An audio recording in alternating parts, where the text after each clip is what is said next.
ಧಿಕ್ಕಾರ, ಸಂವಿಧಾನ ವಿರೋಧಿ ಸರ್ಕಾರಕ್ಕೆ ಏಳು ಧಿಕ್ಕಾರ, ದಲಿತ ವಿರೋಧಿ ಸರ್ಕಾರಕ್ಕೆ ಏಳು ಧಿಕ್ಕಾರ. ದಯವಿಟ್ಟು ಎಲ್ಲರೂ ಕೈ ಎತ್ತಿ. ವೇದಿಕೆ ಮೇಲೆ ಆಸೀನರಾಗಿರ್ತಕ್ಕಂಥ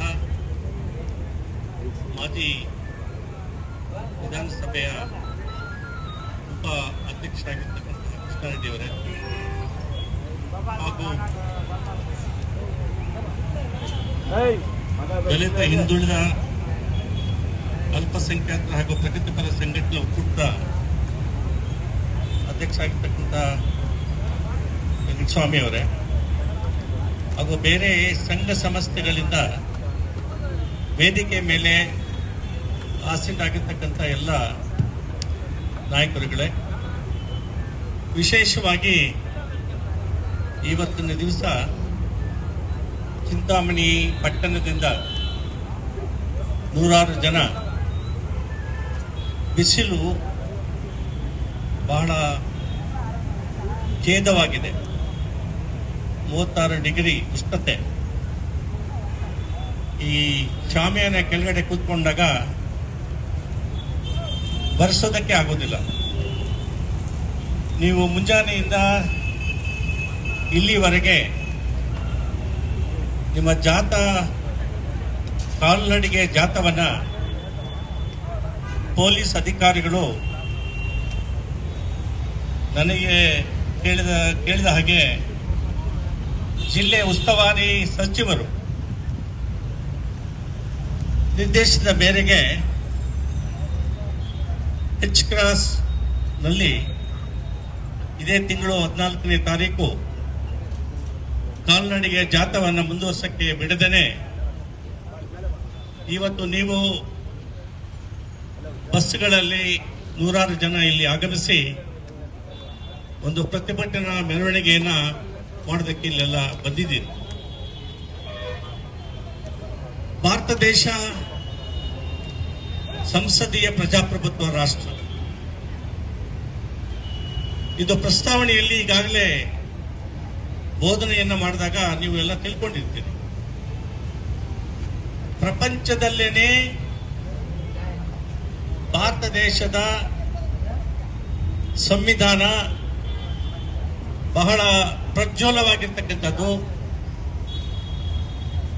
ಅಂತ ಹೇಳಿ ಎಲ್ಲ ರಾಜಕೀಯ ನಾಯಕರುಗಳು, ಸರ್ಕಾರದಲ್ಲಿ ಇರ್ತಕ್ಕಂಥವರು, ಭಾರತ ಸರ್ಕಾರ, ರಾಜ್ಯ ಸರ್ಕಾರಗಳ ಮುಖ್ಯಮಂತ್ರಿಗಳು, ಪ್ರಧಾನಮಂತ್ರಿಗಳು ಹಾಗೂ ಸಂವಿಧಾನದಲ್ಲಿ ನ್ಯಾಯಾಂಗ ಅಂತಕ್ಕಂತಹ ಒಂದು ಆ ಸಂಸ್ಥೆ ಕೂಡ ಸಂವಿಧಾನದ ಪೀಠಗಳ ತೀರ್ಪುಗಳಲ್ಲಿ, ಸಹಸ್ರಾರು ತೀರ್ಪುಗಳಲ್ಲಿ ಭಾರತದ ಸಂವಿಧಾನ ಬಹಳ ಪ್ರಾಮುಖ್ಯತೆಯನ್ನು ಪ್ರಪಂಚದಲ್ಲೇ ಪಡೆದಿದೆ ಅಂತ ಹೇಳಿ ತೀರ್ಪುಗಳಲ್ಲಿ ನಾವು ಅದನ್ನು ನಮೂದಿಸಿದ್ದೀವಿ. ಅಂದ್ರೆ ಸಂವಿಧಾನವನ್ನು ರಚನೆ ಮಾಡಿರ್ತಕ್ಕಂಥವರು ಇಡೀ ವಿಶ್ವಕ್ಕೆ ಪ್ರಖ್ಯಾತಿಯಾಗಿ ಹೆಸರನ್ನು ಗಳಿಸಿರ್ತಕ್ಕಂತಹ ಸಂವಿಧಾನದ ಶಿಲ್ಪಿ ಡಾಕ್ಟರ್ ಅಂಬೇಡ್ಕರ್ ಅವರು. ಡಾಕ್ಟರ್ ಅಂಬೇಡ್ಕರ್ ಅವರ ಬಗ್ಗೆ ಇಡೀ ಪ್ರಪಂಚದ ಮೂಲೆ ಮೂಲೆಗಳಲ್ಲಿ ಅವರನ್ನ ಗುರುತಿಸತಕ್ಕಂತಹ, ಜ್ಞಾಪಿಸಿಕೊಳ್ತಕ್ಕಂತಹ ಅದು ನಡೀತಾ ಇದೆ. ಅದೇ ಅಂಬೇಡ್ಕರ್ ಅವರ ಸಂವಿಧಾನದ ಅಡಿಯಲ್ಲಿ ಭಾರತ ಸರ್ಕಾರ, ರಾಜ್ಯ ಸರ್ಕಾರಗಳು, ಸ್ಥಳೀಯ ಸಂಸ್ಥೆಗಳು ಮತ್ತು ನ್ಯಾಯಾಂಗದ ಇಲಾಖೆ ಕಾರ್ಯವನ್ನು ನಿರ್ವಹಿಸ್ತಾ ಇದೆ. 143 ಕೋಟಿ ಜನಸಂಖ್ಯೆಯಲ್ಲಿ ಸುಮಾರು ಪ್ರಪಂಚದಲ್ಲಿ 15 ವರ್ಷಕ್ಕೆ ಒಮ್ಮೆ ಬೇರೆ ದೇಶಗಳಲ್ಲಿ, ಅಂದರೆ ಅಮೆರಿಕ ರಾಷ್ಟ್ರ ಆಗಿರ್ಬೋದು, ಜಪಾನ್ ರಾಷ್ಟ್ರ ಆಗಿರ್ಬೋದು, ಆಸ್ಟ್ರೇಲಿಯಾ ಆಗಿರ್ಬೋದು, ಕೆನಡಾ ಆಗಿರ್ಬೋದು, ಯಾವುದೇ ರಾಷ್ಟ್ರ ಆಗಲಿ 15 ವರ್ಷಗಳಿಗೆ ಒಮ್ಮೆ ಸಂವಿಧಾನವನ್ನು ಬದಲಾವಣೆ ಮಾಡ್ಕೊಳ್ತಾ ಇದ್ದಾರೆ. ಅದೇ ಅಂಬೇಡ್ಕರ್ ಅವರು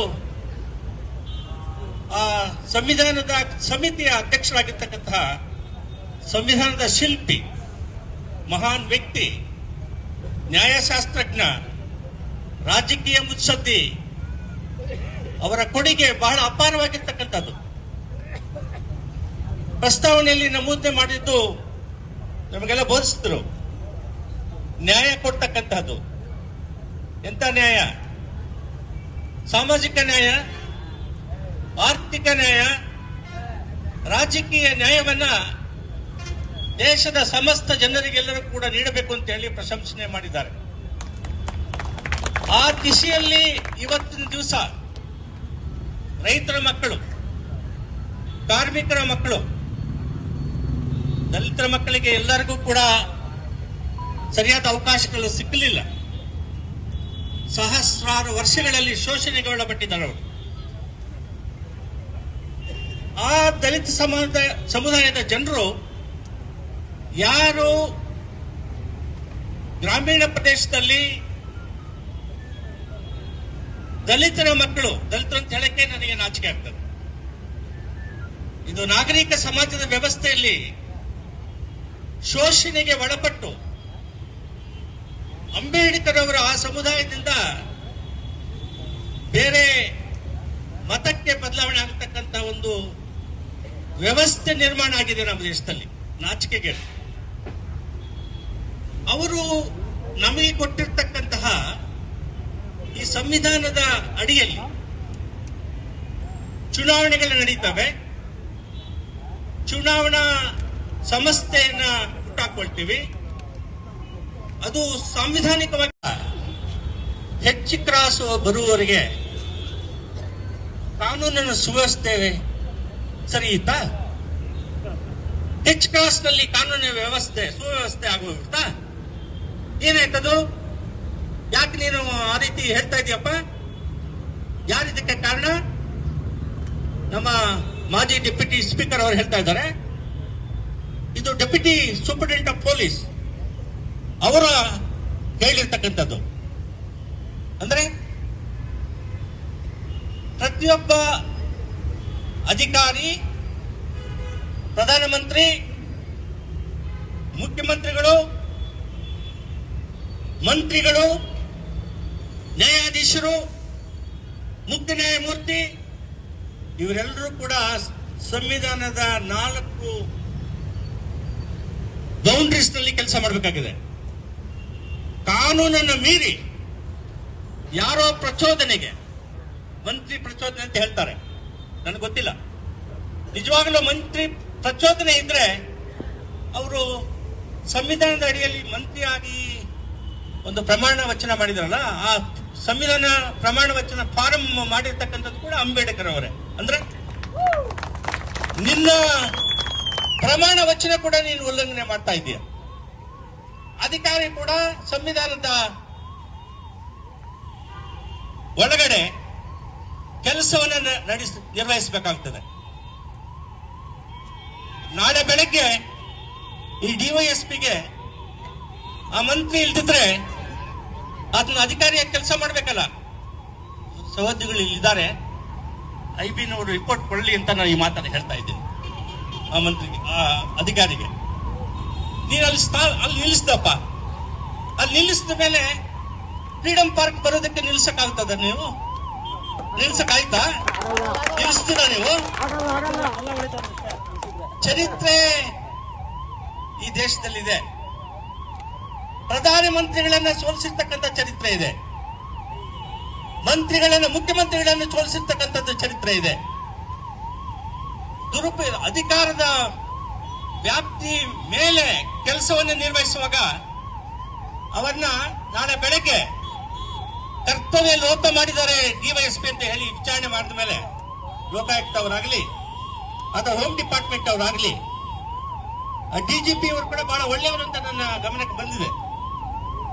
ಇಲ್ಲಿ ಯಾರಿದ್ದೀರಿ ನೀವು? ಕೃಷ್ಣ ರೆಡ್ಡಿ ಅವರೇ, ಇದನ್ನ ಬರವಣಿಗೆಯಲ್ಲಿ ಡೆಪ್ಯೂಟಿ ಸೂಪರಿಂಟೆಂಡೆಂಟ್ ಆಫ್ ಪೊಲೀಸ್ ಕಾನೂನಿನ ವಿರೋಧವಾಗಿ ಕರ್ತವ್ಯ ಲೋಪವನ್ನು ಮಾಡಿದ್ದಾರೆ ಅಂತಕ್ಕಂಥ ಒಂದು ಕಂಪ್ಲೇಂಟ್ ಅನ್ನು ಅವರು ಕೊಡಬೇಕು.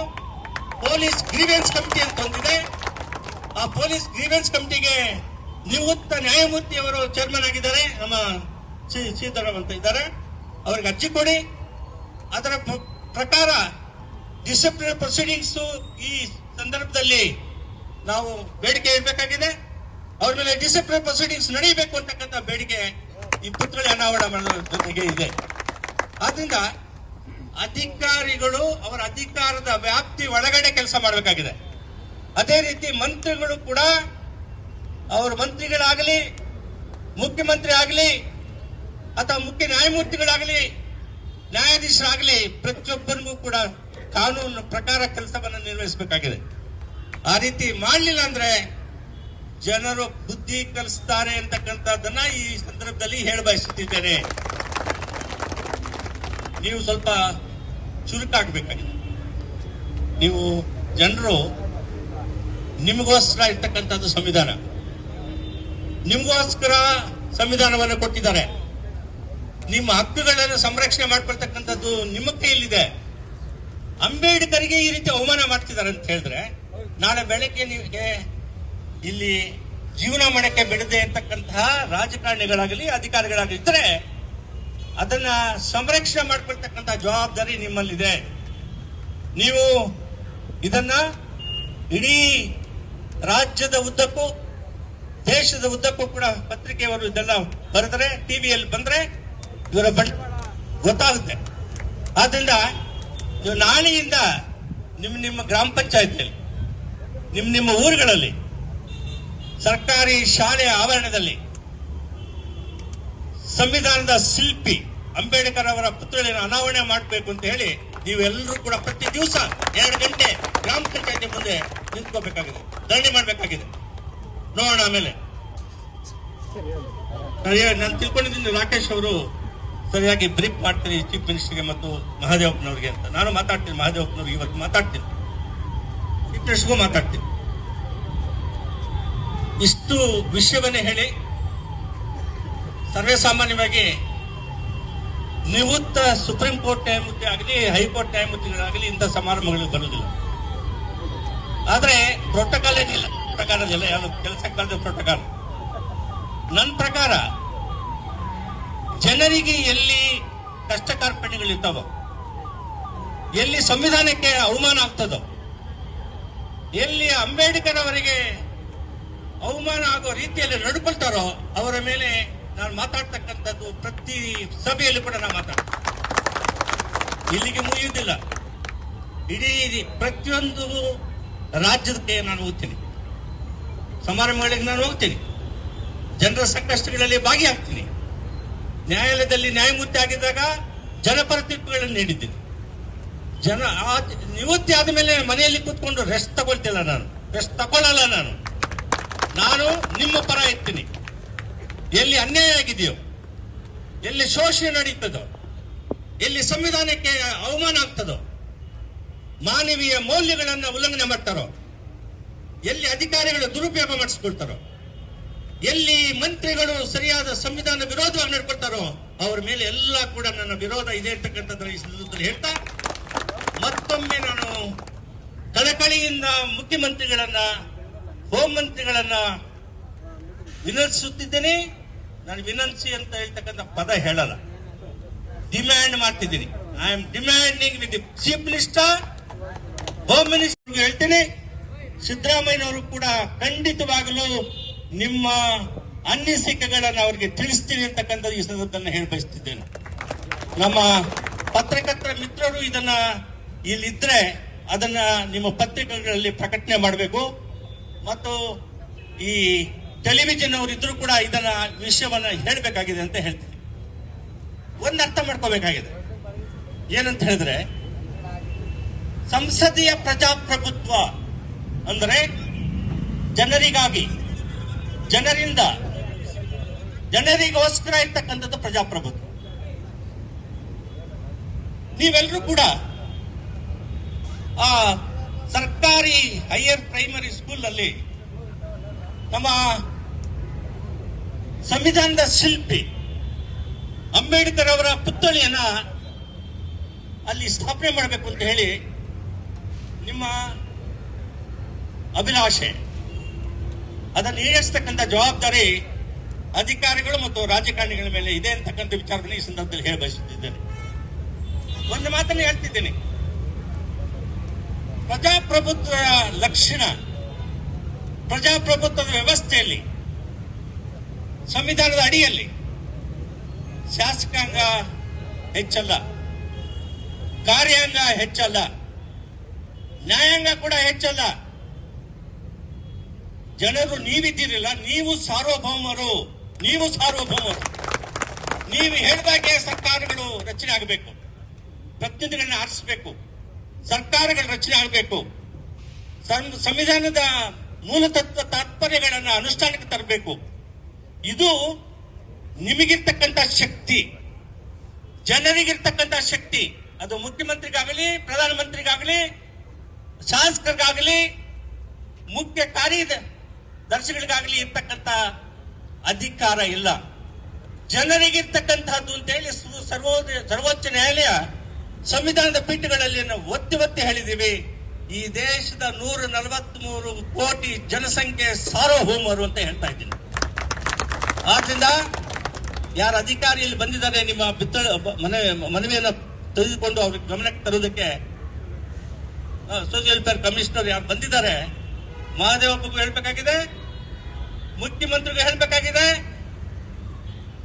ಇದು ನಾವೆಲ್ಲ ಜನರು, ಈ ದೇಶದ ಜನರು, ರಾಜ್ಯದ ಜನರು 2023ರಲ್ಲಿ ಹಿಂದಿನ ಸರ್ಕಾರದ ಆಡಳಿತಕ್ಕೆ ಬೇಸತ್ತು 135 ಸೀಟ್ಗಳನ್ನ 36 ಸೀಟ್ಗಳನ್ನ ಕಾಂಗ್ರೆಸ್ ಪಕ್ಷಕ್ಕೆ ನೀಡಿದ್ದಾರೆ. 2 ವರ್ಷ ಇನ್ನೂ ಆಗಲಿಲ್ಲ. ಜನವಿರೋಧಿ ನೀತಿಗಳನ್ನ, ಜನವಿರೋಧಿ, ದಲಿತ ವಿರೋಧಿ ನೀತಿಗಳನ್ನ, ಮಹಿಳೆ ವಿರೋಧಿ ನೀತಿಗಳನ್ನ, ಅಂಬೇಡ್ಕರ್ ಪುತ್ಥಳಿಯನ್ನು ಅಲ್ಲಿ ಸ್ಥಾಪನೆ ಮಾಡೋದಕ್ಕೆ ಬೇದೆ ಇದ್ದರೆ ಅವರಿಗೆ ಅವಮಾನ ಆಗ್ತಕ್ಕಂಥದ್ದನ್ನ ಇಡೀ ದೇಶದ ಜನರು ಸಹಿಸುವುದಿಲ್ಲ ಅಂತಕ್ಕಂಥ ವಿಚಾರ ಈ ಸಂದರ್ಭದಲ್ಲಿ ಹೇಳ್ತಿದ್ದೀನಿ. ತಕ್ಷಣವಾಗಿ ಮುಖ್ಯಮಂತ್ರಿಯವರು ಇದರ ಬಗ್ಗೆ ಪರಿಶೀಲನೆ ಮಾಡಬೇಕಾಗಿದೆ. ಮಹದೇವಪ್ಪನವರು ಕೂಡ ಪರಿಶೀಲನೆ ಮಾಡಬೇಕಾಗಿದೆ. ನೀವು ಮಾಡಲಿಲ್ಲ ಅಂದ್ರೆ ಜನರು ಮುಂದಿನ ಹೋರಾಟದ ದಿಕ್ಕು ಬದಲಾವಣೆ ಆಗ್ತದೆ ಅಂತಕ್ಕಂಥ ವಿಚಾರ ಈ ಸಂದರ್ಭದಲ್ಲಿ ಹೇಳ್ತಿದ್ದೆ. ಪೊಲೀಸ್ನವ್ರಿಗೊಂದು ಕಿವಿ ಮಾತು ಹೇಳ್ಬೇಕಾಗಿದೆ ನಾನು.